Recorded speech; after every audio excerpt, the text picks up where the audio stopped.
happiness is not a destination, it's a way of life. And what is success? You can measure success through money, but success is also about, sustainability, social impact, how, we make a difference around us. It's about purpose. Yeah, love is the answer.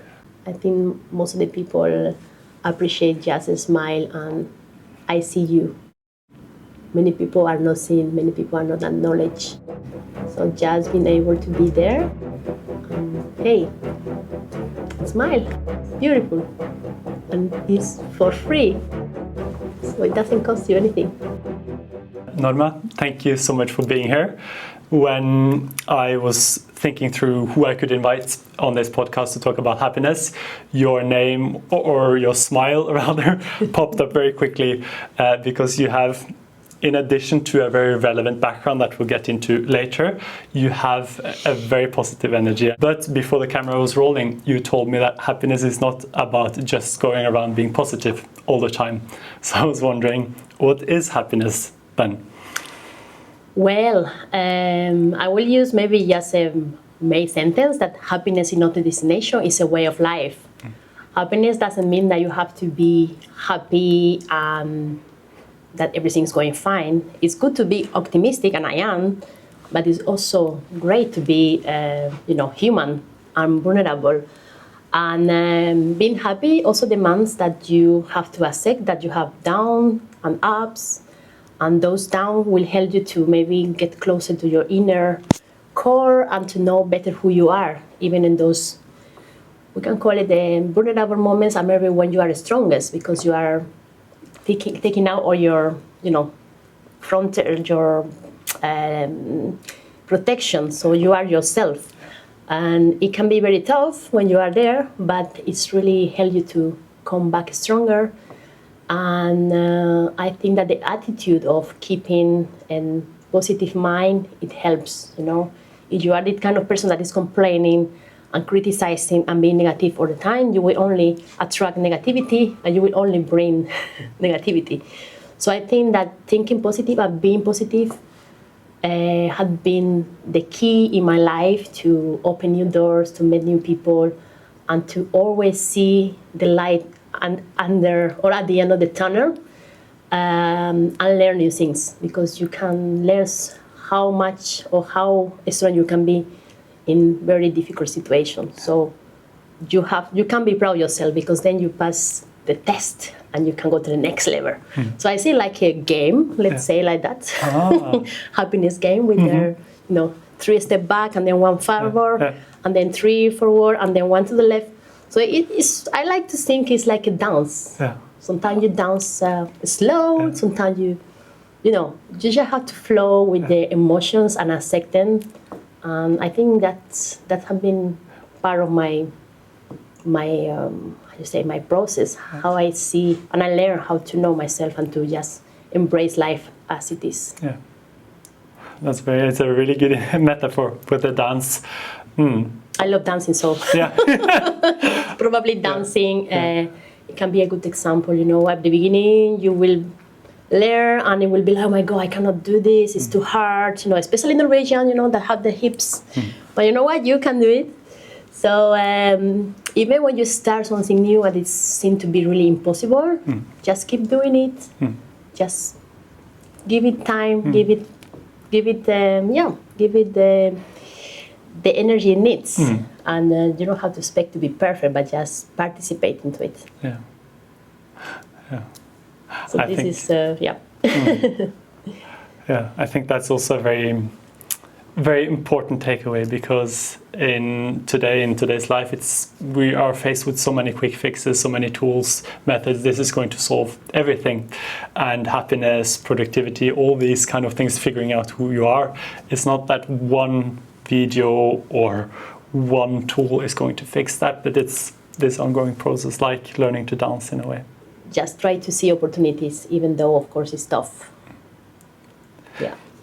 And Norma, you have lived in the Dominican Republic, Spain, Belgium. You speak a lot of languages, and now living in Norway. Could you tell us a bit more about your background, your trajectory? I think I was very lucky to be born in a fantastic, happy, maybe one of the happiest countries in the world now. It's not Finland, people, it's Dominican Republic.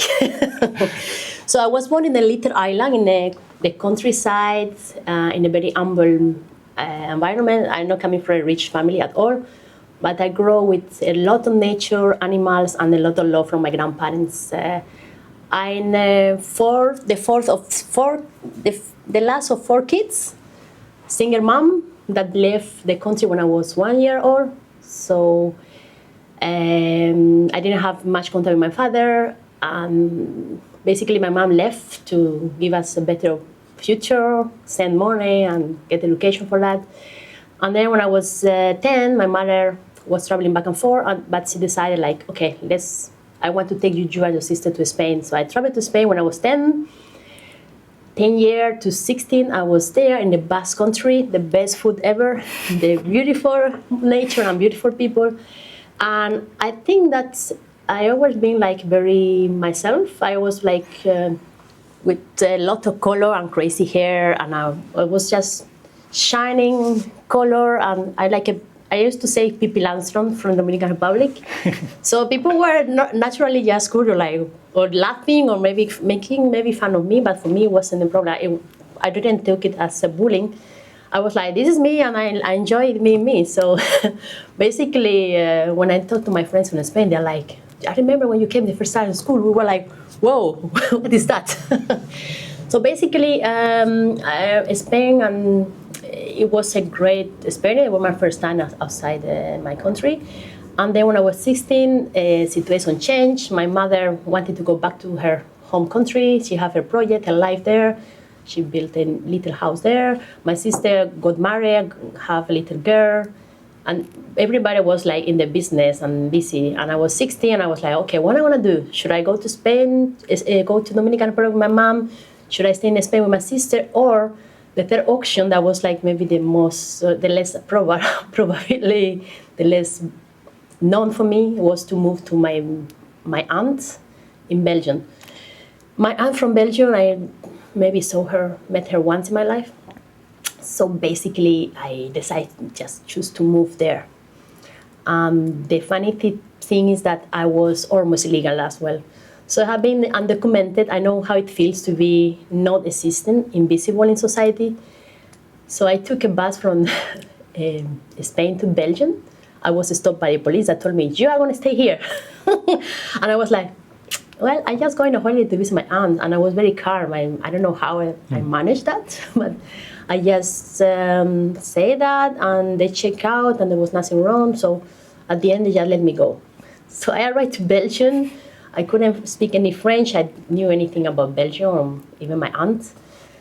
And I was living with her for like 1 year. The situation with her, she had a very tough life, a lot of responsibility, a lot of work. She was little integrated, couldn't speak little language, and she was working a lot. So basically, I came to support her more than she supported me. So it was a little bit of difficult for me. I was just wanted to study, and at the end, this relationship was not working so well. So I just decided, like, okay, I cannot stay here. It's not really helping my mental health. I don't know how, but I was asking people, and through the sport, activity had been always like for me. I used to play volleyball. I was not so bad, so suddenly I joined a club, and then there was a Spanish girl there, and she's like, hey, can I play with us? And this team was like amazing because it was like very multicultural, people from our age or countries, and I found myself like very included and welcome. And then you open up your heart, you tell about your problems, because you have to open up at one point. You cannot keep it alone. And thanks to one person told me, like, yeah, do you see that man there? This guy have a woman that is a refugee from Romania, and they got the paper, so maybe they can help you with the paper because you are illegal. So I went to talk to him with very bad French, but he understood me. Then he introduced me to his wife, and maybe a couple of days after, I met her. And a week after, they came to talk to the school, and they took me to their place, like, okay, we want to help you. We don't know how, but you come with us so you can have like a better So at the end, to make it short, this couple gave me the best present ever. They gave me my freedom. They adopted me legally. So when I was like 19 years, I was adopted by this Romanian-Belgian couple, and thanks to that, I have the freedom to travel the world and to finally, travel without showing 10 times my paper, asking me questions. So I am embracing this white privilege, and I'm very grateful for that. I really don't take it for granted any of that. And let's say that have been tough, but I always, again, keep being positive, asking help, and showing vulnerability, because at the end, we cannot walk alone. We need to have people, and I was lucky enough to find, attract, because people told me, you just didn't get to know us, you make an effort to go towards us. So you have to make an effort to get there as well. So I don't know from where, but I will have this very strong willing to, it doesn't matter how hard it was, to continue spreading happiness and positivity and making people laugh, and taking myself less serious, making problems maybe look less serious than they are, and making fun of myself. That was the best way to get out of the problem and to learn language without like, oh, I speak bad, I don't care. I just want to speak and I want to connect with people. And so far, so good.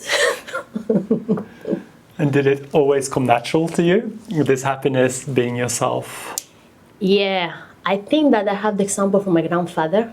My grandfather, unfortunately, he died after I left, and 11 years after he died, I couldn't meet him. But this person, this guy was my role model of not only as a father, but human. Like, he was my model because he was always like busy making food, bringing people together, celebrating. He would have a lot of humor, and I was his favorite. He was always like taking care of me and giving me things. So his memories and who he was really have a huge impact in my life. And I always noticed that he was like never complaining, always trying just to bring the best of everybody and making jokes. And I think his attitude really impacted me so much that I just copy a little bit of that everywhere I went. And my mom is extremely also positive. She's like a tough woman. I've been through a lot. And she always been like laughing, and she's like never like regretting anything. She's like, oh, I don't remember those things anymore. I just know that it's out of my heart. I just move on and keep taking the best of everything. So she's not like, how you say, a martyr. She's not keeping these things together. Oh, it's so bad. She's never like that. She's like, okay, now life is there. I'm gonna eat it. I go for it. She have new projects, new ideas. She's like spreading also positivity. So I guess I got that from there somehow. So it's a present I got from them. Yeah. And how do you think, you said your mother, she always had this mindset that you adopted. What do you think is the relationship between your mindset, the habits that you do, the context that you're in, also like a genetic side of happiness? How do all these play out? It's so funny because I was wondering about those things. I have a sister, and we are like day and night. Yeah. She's a very fine person. She's very happy too in her way, but she's like super quiet and shy and very reserved. And I mean, when people see us, they're like, oh, she's your younger sister. Like, no, I am the youngest, because genetics, of course, had an impact, but I don't know to which extent, but I think that it have to, because my sister always say, you took everything from me. Even though you were the last one. I wasn't even wanted. My mother wanted to abort me, to be honest with you. She was like already like so many problems, like, oh, I cannot get another kid. So she tried, and I was like, I'm gonna keep here. So I keep being here. But basically, I think the environment have a lot to do. For me, I mean, nature, it has been like my bubble of oxygen. Maybe it's why I'm in Norway now. The nature in Norway is impressive. Being active, and I never been like super shy. I've been like just daring to talk to people, breaking the ice, and I'm an introvert, even though I need my own space and I like to be have my quality time. But being like open and just there to talk to people and to try to get a smile. I have like a little clown inside that I like to entertain people. Yeah. So basically, I have been using that car, even though I know sometimes using that too much can hide, protect you from not showing who you are. So I have been trying to get the balance there. But basically, having good habits, doing sport, eating good food, and dancing is very important. And of course, having good people around you, creating a good network of support, people that love you and accept you as you are, not pretending to be somebody that you are not, is really important. So the Norma I am today is more or less the Norma I have been always, but I know that I just evolved, and I hope I become a better person. But I see the essence was there already. Yeah. I don't know if it's an answer to the question, but this is how a balance of all those things make a good cocktail of who I am and how I managed to get out of, to the world. And you said before we started the camera, you said that happiness is a different thing in different countries, in different cultures. Yeah, I can tell you that, we have the 20th of March, we have the International Happiness Day. We used to make this, how you can call it, it's like a list of the happiest countries in the world. On the top 10, you always find the most developed countries. The first one is, for the fourth time, is Finland. Finland, that is a very beautiful country, and they have a very beautiful culture around saunas, ice bathing, nature, skiing. Of course, I understand that. But for us, people from Latin America or Africa, we are wondering what's its happiness and which one are the criteria they use to make this happen. And basically, what is I understood it as they use indicators like access to education, security, access to health system, well-being, access to job. Of course, those things are really important, but happiness is not only a collective resort, it's an individual. And if you check in all these developing countries, you will find that happiness is not just about having a house on the floor, over the head, or having an account plenty of money. It's about who you are and the attitude you have, how much social network you have, the connection you have with people, how you love yourself, how you see the world, how the world see you. And what we see is that when you travel to developing country, as people call them, you can go to Africa, to Latin America.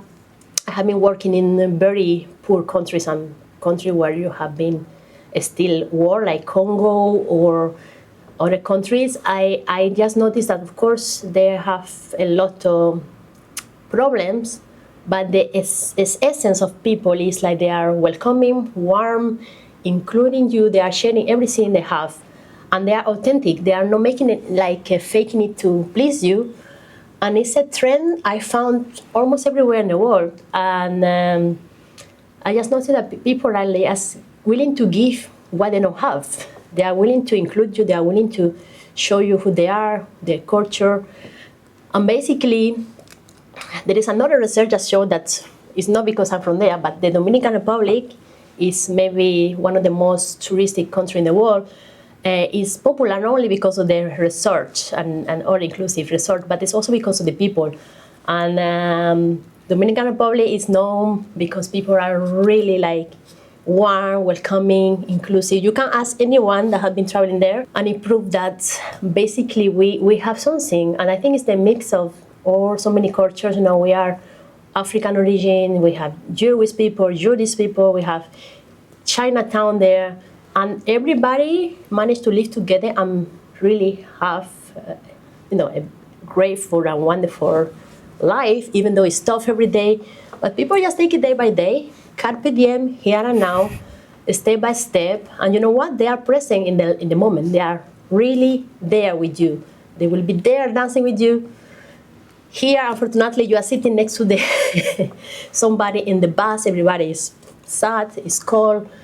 Everybody live alone in the corner. You don't have the same network or reconnection to each one. We are more individualistic here, and there we are more used to live in community, to share, to live together, to spread together share the moment. So basically, not a criticism. I love both. I appreciate my individual space, but I also really miss the warm and welcoming of those countries. But it's very interesting what you're saying, that it's so cultural. What is happiness? Which means obviously it will be very difficult if you choose or have to relocate to a country where the culture is completely different. If you come from somewhere that you mentioned where happiness is so connected to social connections, so connected to community, and then you end up here where people walk alone in the forest, that's their way of finding happiness. And of course it's going to be a huge challenge to adapt. What has been your experience? Or do you have any concrete tips to people who have had to uproot their life and now are trying to figure out how to be happy in a context where happiness is completely different? Well, first, happiness is an inside job. Don't expect a country or people around you to make you happy. That is the first thing. So when I have friends living in Norway, I have been living in Norway now for the last 20 years. So I consciously choose to live here, knowing the bad and the good, like everywhere. So when I see people coming to Norway and they embrace the good, but also complain a lot about the bad, I'm like, hey, you choose to be here. Nobody forced you. So what have you been doing to understand the culture and to appreciate what you have? So basically, I think that the expectation people have sometimes can be external, but again, you have to look at yourself. I think that knowing yourself and knowing why you are here and what are your goals and objectives and dreams is really important to keep your focus. You need to have a plan. You cannot, of course, you can be a tourist and enjoy, but that means that you have to be open-minded. You have to be able to adapt. Curiosity is the best quality ever. If you are not curious and you are not interested to meet other people, to learn the language, to eat their food, to dance together, for me, those are the perfect ingredients to get to know a country. Eat the food on the table, share anecdotes, share laugh together. And of course, when you live, for example, in Norway, having the opportunity to join so many social activities, there are plenty of activities where you don't have to pay a cent, it's like for free. So what are you waiting for? You have just to get out there. You have to embrace what you can get from here. And don't criticize, don't judge, and try to really stay positive. And you have the choice. If you really don't, because not everybody have to live in Norway. If you don't like it, you try, great, next, move on. But don't keep complaining, because nobody forced you to be here. So basically, just starting with your questioning who you are, what you want, knowing yourself, you have to have objective. Don't expect that you're gonna be flying around and then somebody will find a solution for you. Take initiative, be active, and also be curious. Really, this is for me the best ingredient. And we've been speaking about happiness on an individual level. What can we do to pursue more happiness, more joy?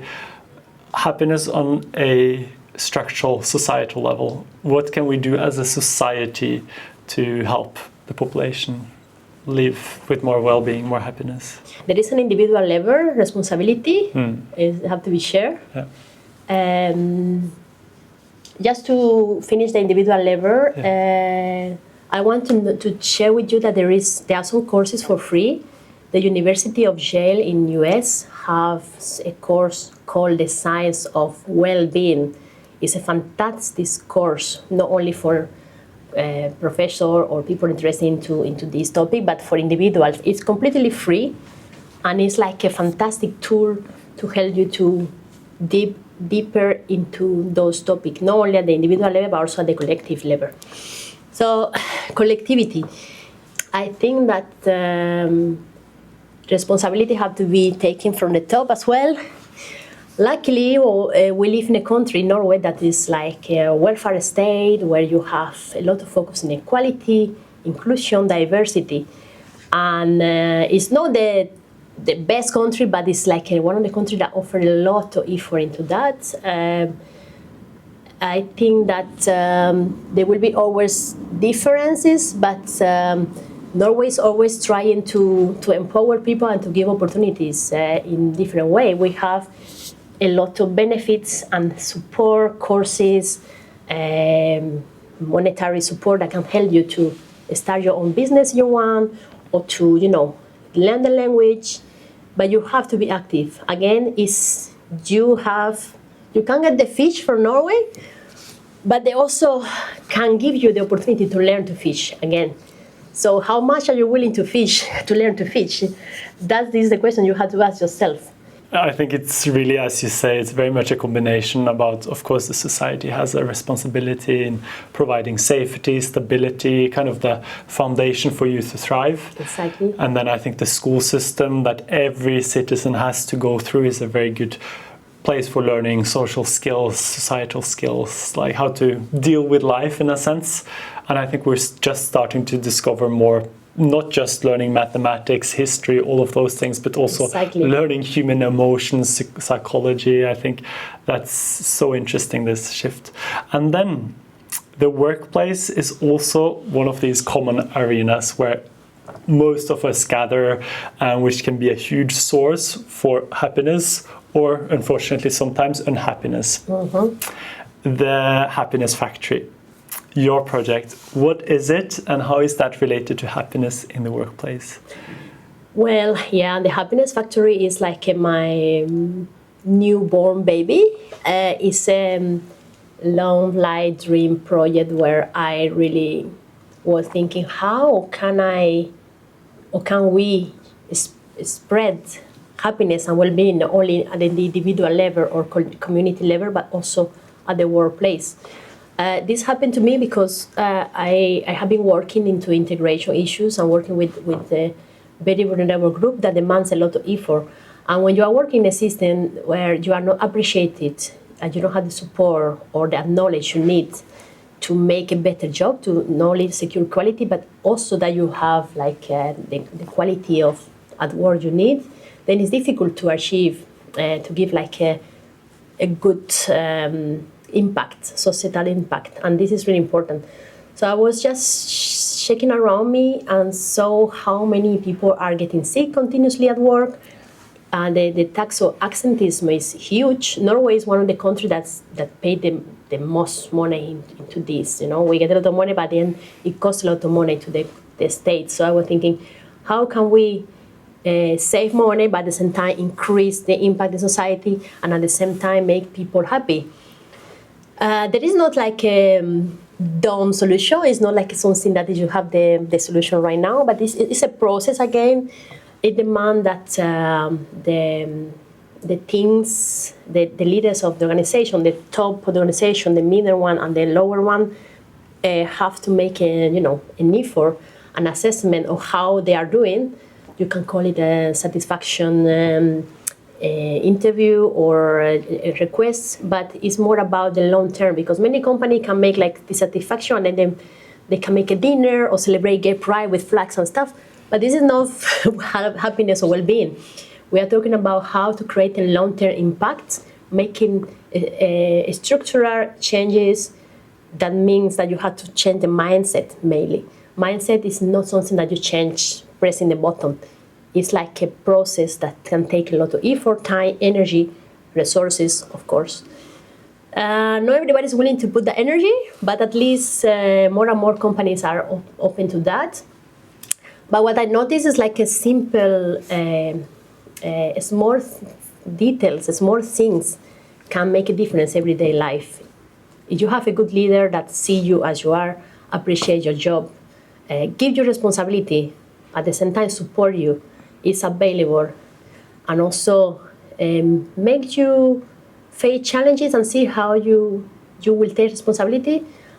I think this is like a good ingredient. And at the same time, of course, we have to have a balance between personal and professional life. We are lucky in Norway that we have a lot of holidays and we can like a spasere or something. But I think at the end that having good colleagues that take care of each other, having common goals, we are working together not only to get the salary, but because we want to make a positive impact in society. If you are like just working to get the money because you don't have the right leadership or the right colleagues, you will not stay longer in that job. So inclusion, accepting to be diverse and have the same, right and equal opportunity is really important. So again, Norway is making a lot of effort. It's going well, but on the top, the leadership it continues to be pretty white or Norwegian. So we need diversity and we need mindset change at all levels. So this is what the Happiness Factory is willing to achieve, and this is a big challenge. But it's a process, and just to bring to the table the idea that we can do better and we can combine happiness, satisfaction with productivity and also good result is possible. And we can see through a lot of studies that happiness and well-being is taking more and more place in companies. We have a profession called Happiness Chief Officer that I'm pretty much interested. It's like a mix of HR, human resources, but with the attention into how you can even be better to improve the everyday life of the employees and improve the well-being, connected with the improvement of productivity and giving more impact in society and the economy as well. So this is a little bit about what the Happy Factory is. But again, it starts with the individuals. If you don't like the workplace you are working and you have not welcoming and nice leader, better to change job. Don't fight against it because you cannot change people. Unfortunately, if they don't want to change, there's nothing to do. Again, back to the cocktail, you were talking about mindset, of course, but also external factors like your leader, your colleagues. And if some of the factors aren't there, it's difficult to kind of achieve the whole... We cannot change the external thing. We can adapt, but how much are we willing to pay to adapt to something that is not really giving us satisfaction or well-being? So there is a balance. The newest research on happiness and work and productivity actually turns the whole issue a bit upside down, because before what most of us think by default is that as soon as I'm successful, I will also be happy. Whereas it's actually the other way around. If you're happy, you are much more likely to be successful. You're more likely to be productive, to be able to stay in it for as long as it takes in order to... and what is success? You can mention success through money, but success is also about, sustainability, social impact, how, we make a difference around us. It's about purpose. And if you don't have a purpose, it can be professional or personal. I think it's difficult to fulfill those things. I listened to a podcast a few days ago with a person who said that one thing he does in order to stay positive, like boost his positivity, is that he never watches anything that's sad. So he, ahead of time, if he's invited to watch a movie, he researches the ending of the movie to make sure it's not a bad ending. If it's a bad ending, he's not joining. So that's so extreme, it's funny. But my question to you, Norma, is what's on your happiness list that's maybe the strangest thing, most different from other people? I don't do the same every day. My days are completely different. I don't have plans, but I know what that make me feel good and happy. The things that I used to do that bring me energy is starting the day with being grateful. Yeah. I try to do meditation. Being in nature. I'm a fan of ice bathing and sauna. So this is like my drug. It's like help me for everything. Good food, dancing, being with friends and people that I love, having quality time, reading a book, writing on my blog. Basically, I like active. I like climbing outdoors. I like climbing indoors. I like eating. So cooking is something that I also do. So it's not about only one thing. It's about being listening to your body, respecting your body. I think that some people are more disciplined than others. If you are the kind of person that needs to do the same ritual every day and you are fine with that, just keep it doing it.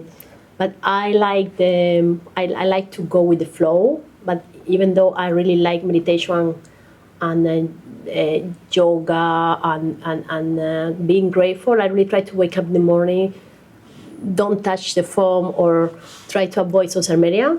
Being more into nature is really like have been my key. Drinking a lot of water. This is my thing too. Yeah. Basically. I'm more like traveling, of course. I love traveling, hiking, skiing, snowboarding. Give me anything and I will just jump from a plane and, you know. It's the longest happiness list I've heard. And then I have plants that I love to take care of. So my apartment is full of plants. So it's about like sharing what I love, sharing my plants, sharing my food, dancing with people. I did every year I do a barbecue with my friends. There are people from all around the world. Like last time we were like 30, 40 nationalities. We bring food from different countries. We dance all night long and we connect, we talk, we can be ourselves. And it's like so beautiful because everybody's like, oh, Norma, this was so fantastic. I mean, the people I've never been. I have to come back. This is like, it feels like so comfortable and so good. And this is what I want. I want more of that. I want people to find a space where they can just be themselves. They can do, or I mean, respect, of course, that they can find connected and engage in conversation about, you know, silly things, but also about difficult situations like war and stuff happening in the world. So it's important to be superficial, but also go into the deep and find meaningful conversation and connection. I think social network is key in the well-being. Very important. Yeah. And we've been speaking a lot about happiness, how to achieve it, how it's important, how it is a prerequisite for social change. What social issues are most dear to your heart? Well, it's difficult not to say that right now many people around the world, the fact that this conflict in Palestine, it's not only Palestine, I know that it's plenty like Congo, South Sudan, Haiti, but what is happening there is really, really worrying because we are in the 21st century and we are so developed. We have been trying to, you know, to make it different, and they are very good resolution and we have international institutions, but at the end, what they are doing, I mean, we feel like powerless, but still I see that people are committing so strongly around the world that it's really giving me hope that we are not alone. I'm not alone, and it's really beautiful. And of course, I have been always working for empowering people. At the end, it doesn't matter where you come from or what your problem is, but giving the people the opportunity to grow, to have access to education, to contribute by, themselves in society, make them feel important, make them feel you are important. It's really my main focus. So empowerment, it doesn't matter if you're immigrant, Norwegian, what, like 60, 15 years. I think that everybody have the same opportunity, the tools, the skills, the competencies to be used in a positive and good way in society. And that is a very important purpose for me, to give other people those tools to be able to fight for their right, but also for other people. And then I pay it forward, like spread the movement. Like, okay, today I did it, but you can do it for somebody else, and this will for else. And then you can really make a difference. Because I don't want happiness for me is seeing other people also contributing, seeing them happy, seeing them also achieving their dreams. I think I was born for that. It was very early since I was a child, I knew that I want to be there, out there, and also through my life, seeing so many people supporting me, helping me, being adoptive, having received so much unconditional love from my adoptive family and people around me is priceless. So I just want to spread that around me again and again. Yeah. Yeah. Yeah. It's we're talking about happiness and we're talking about social impact. We're talking about conflict, and it's, as you're saying, it's quite insane that we still have war in this century. And I think one of the issues is that it's too distant for many people. It feels distant for me as well. So it doesn't necessarily impact my happiness, the fact that somewhere far away people I don't know are in an awful situation. So it would be, in a sense, and this goes a bit against happiness, that it would be beneficial if we were a bit more impacted, and that it's often the people perhaps who suffers with others who are able to feel that empathy, who actually engage in trying to change the situation. So there's kind of a fine balance between, you need to be impacted, you need your happiness to be impacted by what happens around you, but you also need to be able to have some distance, because otherwise you wouldn't be able to be in it for a long time. Exactly. How do you manage that balance in your life? It's not easy, but I think that we are more and more connected, even though we are safe and nice being here in Norway. We think it's far, but things can change very fast. We have Russian just next door, we have American there, we have the Chinese. We are not anymore like isolated. Everything can happen anymore. I know people that are obsessed with the idea that tomorrow the whole system will break down, I need to start cultivating potatoes, and it's fine, but I think it's too much. You don't have to go to the extreme, like being extremely worried to being completely no worry. I think it have to be in balance between what you say, empathy, and also self-care. I don't want this to affect me in my everyday life, but I want to show commitment. I want to show that I care, and that even though it's not a huge impact, I can make a difference. I don't know, maybe it's stupid, but posting something, going to a manifestation, sending money to an organization. I, for example, was working for Doctors Without Borders. I wanted to be there. I wanted to make a difference. And I try, but I will never change the world. And it was a bit like hard for me to accept that this idealism and this dream that I will never become Maria Teresa, but I really wanted to make an impact and to be there where people are living, especially, and suffer with them. It was very intense, and it was very useful for me to grow as a person, but it also helped me to see the reality that, hey, you will not, you make a difference for people and it's good, but you cannot take the problem in your shoulders, and you have to find a balance between the individual impact and the societal impact that don't depend only on you. So that was tough. And right now, I think that, as you say, balance, self-care, empathy, and commitment in a collective level. It doesn't matter how far you are. It's important to not just blind and say, hey, I don't care because I have my own problem. And so then I think like, you can, of course, be in your own problem and say, I don't have time for anything, but I think we cannot do that anymore. We are impacted by the system. You can see how the prices are changing. We have some short-term or long-term impact that will come to us because of the situation. So we cannot deny it, even though we want to pretend. So it's about balance. Yeah, it makes a lot of sense. And it's something... For me, it has been. For me, it's a very big difference between different issues. I rationally, I know they're both very important, but in my heart, I feel very much more with one issue.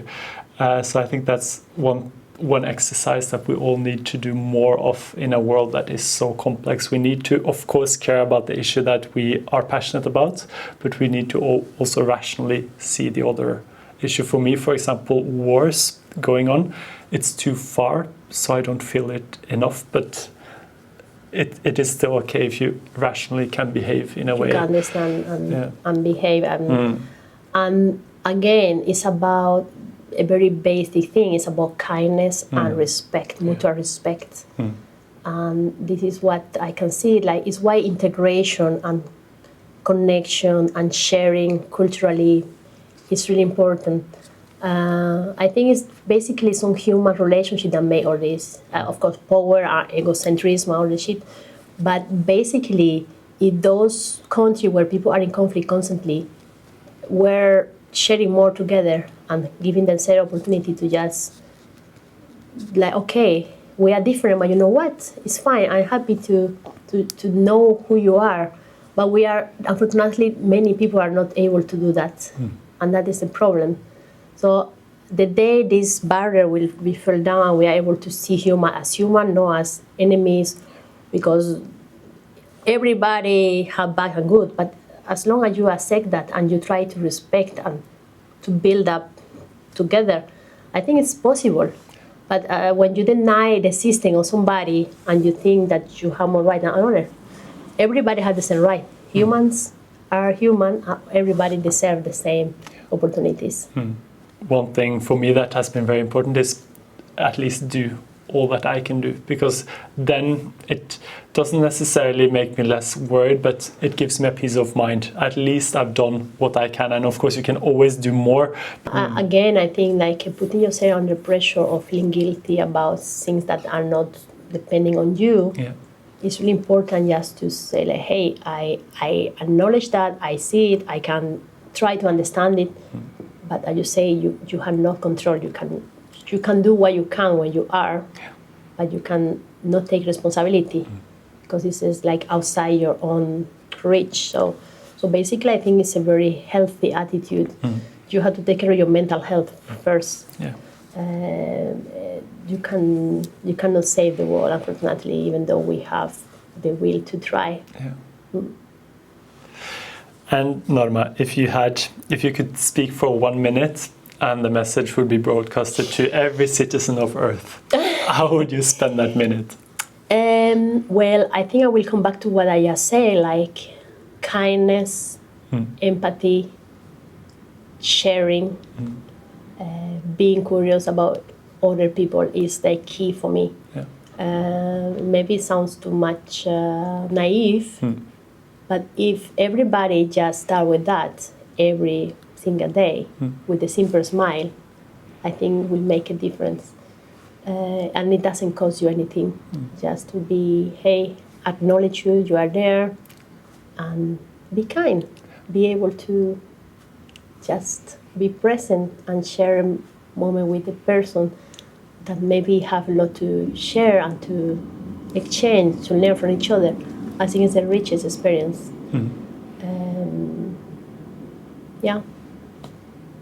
kindness, empathy, curiosity, and being grateful, and don't take things for granted. We live in Norway, we think everything is fine, but things can change.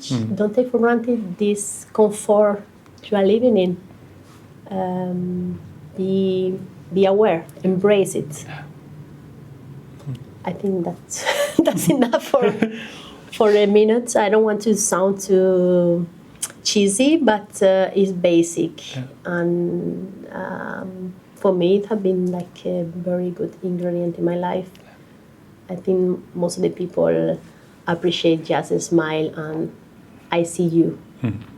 Many people are not seen, many people are not acknowledged.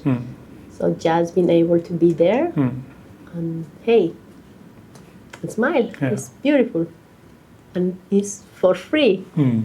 So it doesn't cost you anything. Yeah. In Norwegian, we have this saying that the greatest joy you can have is giving someone else joy, and that it reminds me of what you're saying. We can even do things for ourselves sometimes for our own happiness, and it will be better for others if we, as you say, if we're kind, if we help others, if we smile. It doesn't matter what the motivation is. Because it's also what makes us feel good ourselves. Exactly. Yeah. So it kind of works both ways. Yeah, it's exactly what I think, that joy is something that can be contagious. Yeah, exactly. And that is what I want to do. I don't want to, when we were like in this corona situation, I was like, I know the corona is I'm a love spreader. So I try to spread love, we talk about kindness, but basically it's like love people and love yourself first, because this is maybe a lot of conflict because people don't love themselves and maybe never receive the love they deserve, and they're just trying to break and make other people suffer the way they did.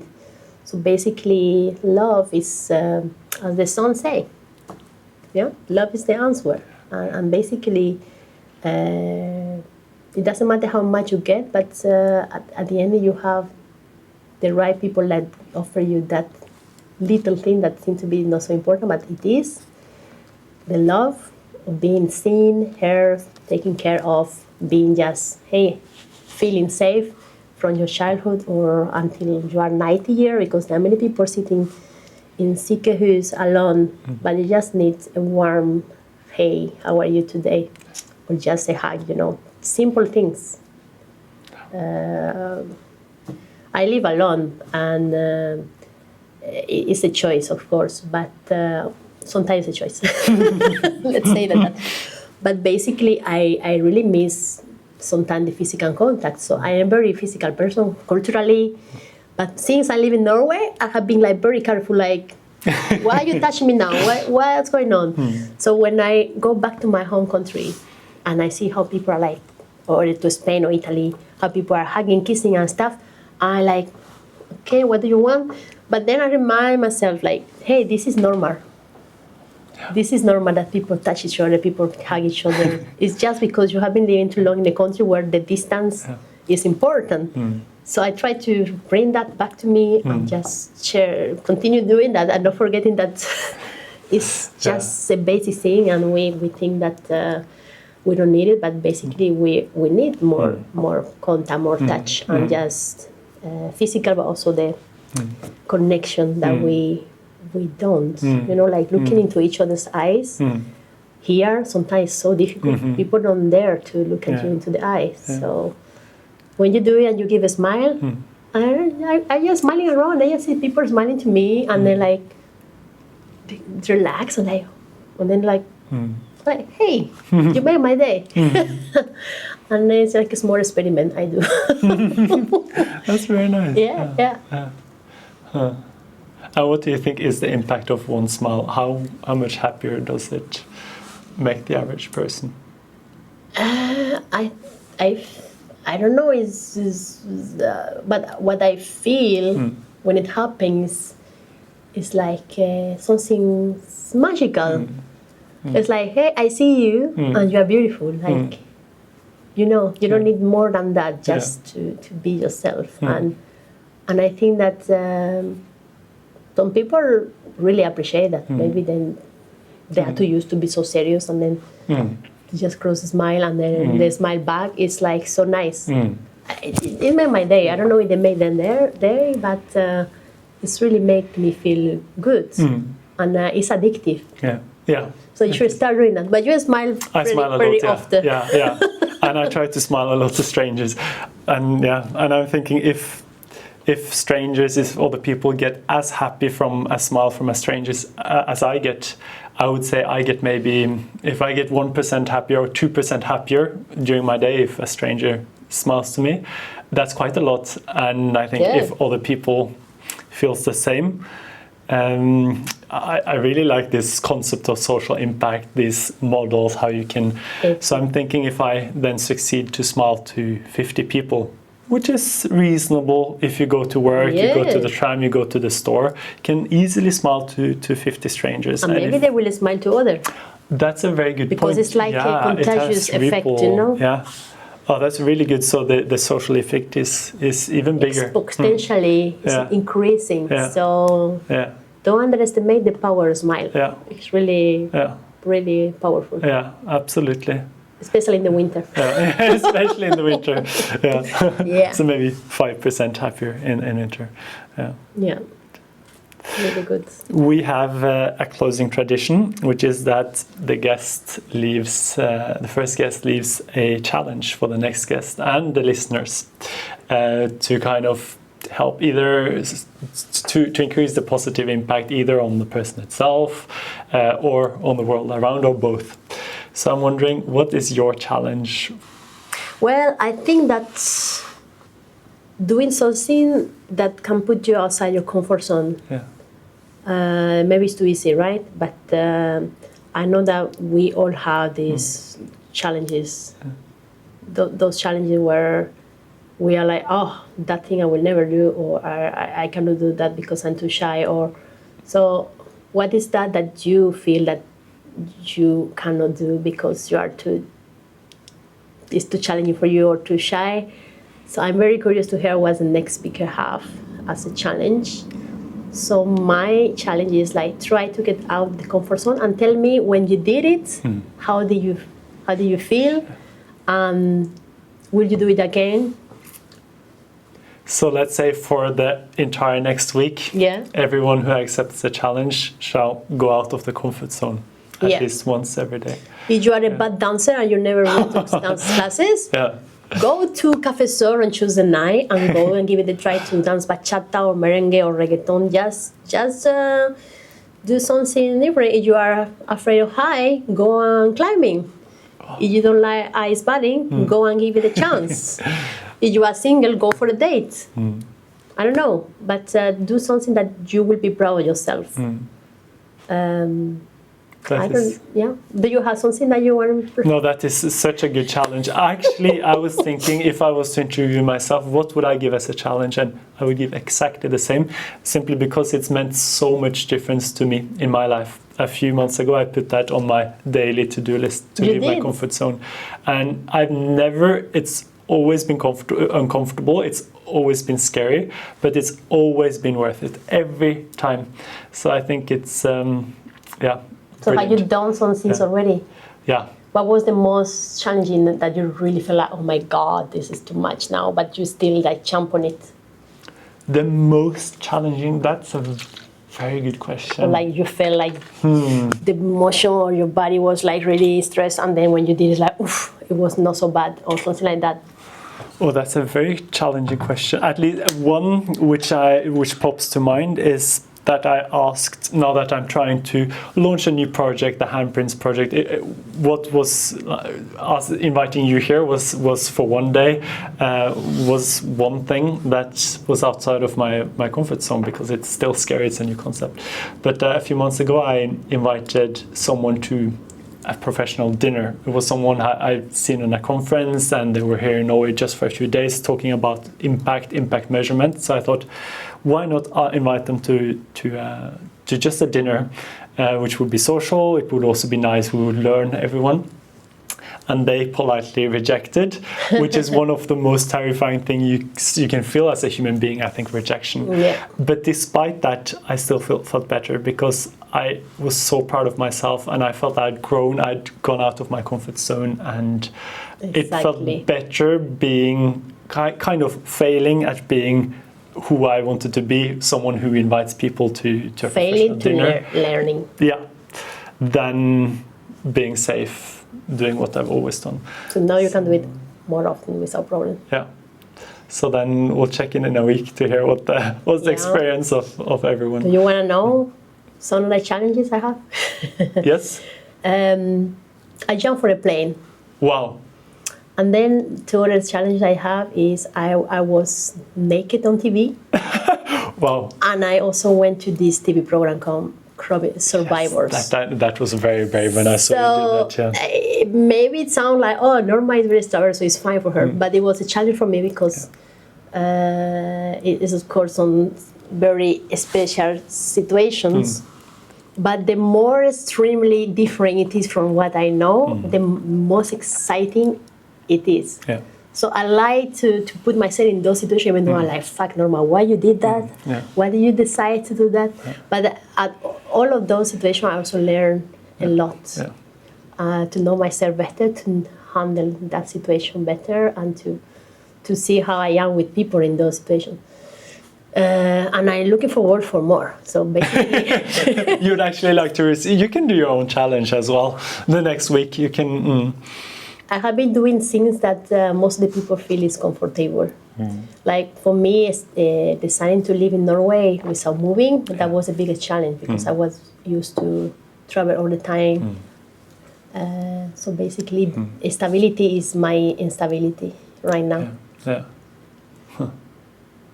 And just to specify, the next speaker, they can choose easier things. They don't have to jump off of a plane or strip naked in front of. You can smile to a stranger or do any of the moderate things, I think. Yeah, but push yourself. Push yourself. Okay, that's the final message. Thank you so much for coming, Norma. And I liked your story so much in the beginning. You spoke about your grandfather and your mother, and you attributed some of your energy, some of your happiness to them, which I think is very in line with a very famous quote, which is that you become the average of your closest people. So the friends, which means that we do become more and more similar to the people we interact a lot with, the people we admire. And I think in today's society, that isn't just our family and friends and colleagues, but it's also all of the people that we've never met, but we see on internet. So people we see on YouTube, on Instagram. Our social circle and our circle of people who have an influence on us is much bigger than it used to be. Yeah, exactly. And beyond having had a really interesting conversation, I think that's one of the best things about having you here today, because I'm so happy to be able to introduce you and spread some of your energy to everyone who might be listening, because if we can take a bit of that energy, that zest, I think we'll all go home being a bit happier. So thank you so much for participating today. Thank you. I really hope that you guys enjoyed this conversation. It's really a pleasure to share this conversation with you.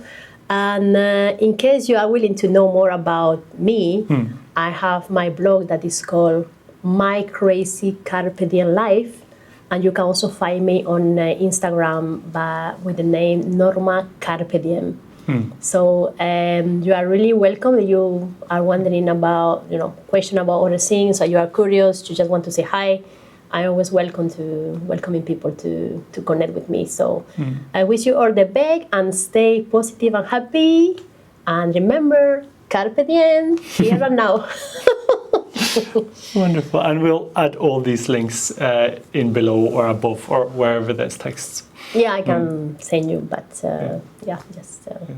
always good to connect with the people. Yeah, on the same journey. Yes.